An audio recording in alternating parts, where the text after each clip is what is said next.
We have been talking about Super Mario Odyssey 2 kind of non-stop because obviously we are in that time frame of a brand new Mario game to happen, but something in my gut tells me it might not even be Mario Odyssey 2. It could be something completely different, a new style of 3D Mario, something new for the series. And I don't know which one to go with right now because there's signs pointing towards both, and today I kind of want to make an estimate to guess which one is more likely to happen because we are probably going to get a reveal very soon within the next Nintendo Direct, or maybe possibly even E3 this year. So I want to get a head start and talk about which one could happen, which one's more likely to happen, and which one I kind of want to happen. But before I give you my predictions on what I think, make sure you leave a like and subscribe to stay up to date on all things Mario and Nintendo in general. Guys, we are just almost 1,000 subs away from 200,000, a very long-term goal of mine. So thank you so much for all your support. You guys are awesome. You guys are freaking amazing. And let's jump into the video.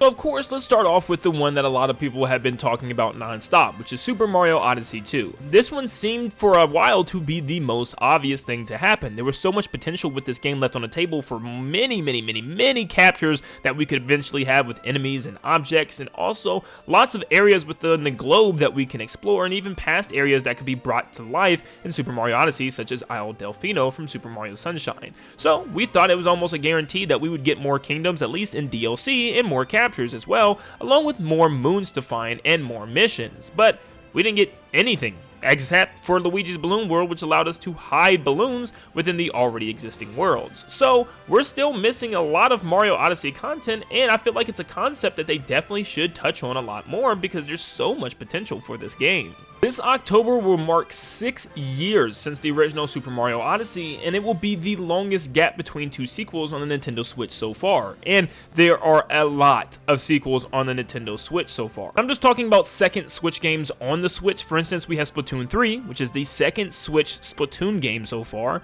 We have Xenoblade 3. We have Mario Rabbids Sparks of Hope, which is a sequel to Mario Rabbids, also on the Switch. We also have Tears of the Kingdom, which is a Breath of the Wild sequel. And if you're counting all the other multiple games that we have that may not even be direct sequels, there's even more, such as there's 2 Fire Emblems now on the Switch with 3 houses and obviously Fire Emblem Engage. And we even got 2 new Kirby games with Star Allies and obviously Kirby and the Forgotten Land. And we could just probably keep on going. A lot of games are seeing their sequels and seeing their second installments. So it's right around the time and actually kind of past due for Mario Odyssey 2 at this point. I wanted to also mention that sequels normally don't take this long. I think one of the few exceptions for Nintendo is with Breath of the Wild, where it took just about 6 years for Tears of the Kingdom to come out. Actually, it will be over 6 years when it comes out, which is kind of nuts, but there's probably some crazy things going on with that game. It is a fully open world, huge map Zelda experience unlike no other, where Mario Odyssey is still, yeah, it's an open world sandbox, but within multiple little open worlds that they could easily put together, especially for a sequel. I feel like a sequel should probably never take 6 years. That is a very long time for assets that already exist and characters that already exist, models that are already in file. So I don't know what would be taking so long for a 6-year sequel to Super Mario Odyssey. Now, if you would have asked me 2 years ago if I thought Mario Odyssey 2 was going to be the next big Mario game, I would have undoubtedly told you of course it would be. This game is so huge and sold so well, why wouldn't they want to capitalize on this franchise right now and just kind of have Mario Odyssey go crazy, have another game, have some DLC and stuff, but they kind of just left it in the dark after release. So it's impossible to say right now, but honestly, if I had to go with my gut, I'd say it may not even be Mario Odyssey 2 right now. And in fact, I kind of want to make a prediction and say it's not going to be Mario Odyssey 2. I just feel like it's too late. I feel like if anything, they should be working on something huge now, a bigger, more grander Mario game, and that is what I want to talk about next. But before I continue, Aknes Gameroom sent me some really cool accessories for my Nintendo Switch that I just had to share with you guys. First, starting off with the 8-bit Tendo Pro controller, and it even comes with a little stand that the controller snaps into, and you can just plug up a USB-C cord through the back of the stand in order to charge your controller, which is really cool, and it has a little snap as soon as you put your controller controller down so that way you can always store your controller without just laying it on the desk as well. But the controller itself is also really well made. It's not like a cheap third-party controller. It actually has, I think, better rumble than the Nintendo Switch Pro controller for some reason. And I think the buttons feel really fun to press, along with the triggers as well. Not to mention that there's paddles on the back in case you want to be an extremely pro gamer. They also sent me a RetroFlag GameCube controller grip, which is pretty much just like a GameCube controller in your hands when you're gaming on the Switch on the go, which is pretty cool as well. You can also plug it up to a charger straight from the bottom, which works, and it just feels just like a GameCube controller, which is great for those that want to play some of their favorite GameCube games, even though we don't have that as Virtual Console. You could always play Mario Sunshine with it. And last but not least, they sent me a RetroFlag Famicom Joy-Con charging dock. And you're probably like, what the heck does that mean? Well, it's a little plastic Famicom, which looks really cool and all, but you plug it straight up to a USB-C port in the back, and then boom, you got your Famicom working. Snap in your Joy-Con like so, and you can charge them on a Famicom. It also comes with a little cartridge with games on it. They don't actually play, but it's just a cool little classic Easter egg thing where you can plug it into the Famicom and you can even pop the cartridge out. It's super cute. But if you guys wanted to get your hands on any of these cool products and others such as non-drift sticks that you can buy, which is crazy, go ahead and check the links in my description down below, and thank you again to Aknes Gameroom for sending me some really cool accessories. But of course, let's move on to a bigger, grander, brand new 3D Mario game. Now, if there's one thing that's selling like hotcakes right now, it's open world adventure games. People love a giant world to explore, full of many Easter eggs and secrets, and it's just something that captivates an audience like no other.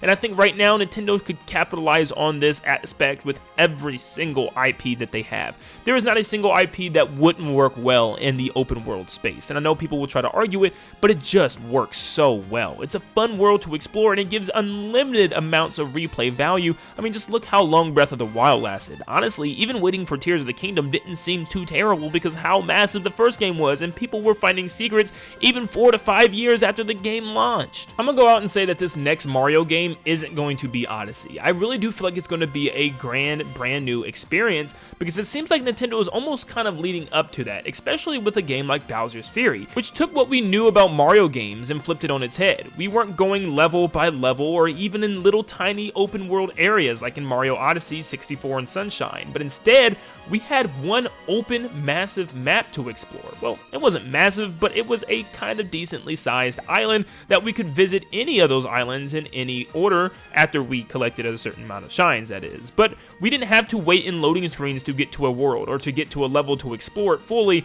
Everything was there from the start, and it felt kind of massive for a Mario game. Anything we saw, we could go to. And I think this is exactly what Nintendo wanted to start doing with Mario, making it more expansive and giving Mario more options to explore around the world. And I always said this, but I really do feel like Bowser's Fury was a test. It was a test project to see how well Mario would run in an environment like this, and people loved this game. It would have been talked about a lot more if it was a lot longer, but the only problem is it only lasted about an hour or two and you beat the game. And then people were like, this is what we want from Mario. So maybe this is what Nintendo was working on this entire time. A bigger, grander Mario in the scheme of Bowser's Fury, but just on a massive scale.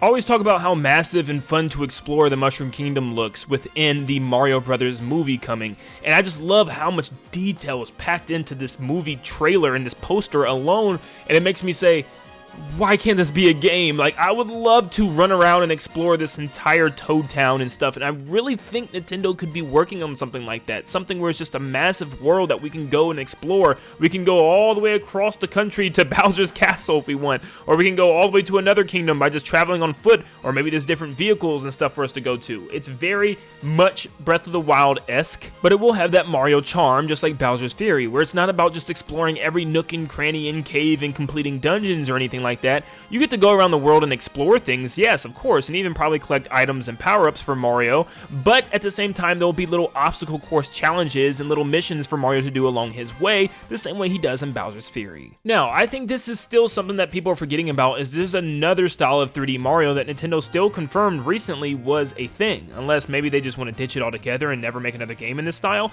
but that 3D World, 3D Land style is something that I want to talk about, because it's more level-based and linear. linear. You're just kind of getting to the end of the level, but it's a fun platforming adventure that you can also play with your friends. It is something special and something worth noting because I do think Nintendo is going to go back to a game like this in the future, although I don't see it being the next Mario game, because we just got Mario 3D World plus Bowser's Fury on the Nintendo Switch not too long ago, so I don't know if Nintendo wants to make another one of these right now. It might be something they look forward to in the future, and I still think it's a great idea to have games like this. I also think it'd be a great idea to have games like this as we wait for the bigger ones, because this could give us tons of levels to complete and fun objectives to complete with our friends, and I love 3D World. I think it would be a great game to expand on with more unique worlds, items, power-ups, and characters as well, and I could see this being another game franchise for Mario that does really well. But I don't think it's the next game. I think they should definitely think about making another one in this style, but it is not going to be the next 3D Mario. I can pretty much guarantee that, but yes, I do think we should see a 3D World style of Mario again in the future. But looking back at everything, I once again want to say I think my prediction is that Nintendo is taking Mario to new heights once again, making things a lot bigger and grander for the plumber, which I love. But I also still think there is a chance that Mario Odyssey 2 could come, not as likely just because it's been so long, and if it does come, it's got to be something completely more expansive, because 6 years for a sequel is a very, very long time. I'm sorry, Breath of the Wild and Tears of the Kingdom, it is. But what do you guys think this next 3D Mario is going to be? Whatever it is, I'm sure it's going to impress and finally let us Mario fans breathe a sigh of relief, because after 6 years of watching all these other games get sequels and, you know, the next installment of the series, we finally get our next Mario. But thank you guys so much for tuning in. If you enjoyed today's video, make sure you leave a like and subscribe to help us reach 200,000 subscribers. And thank you so much for tuning in. And like always, I'll see you all on the next one. See you guys.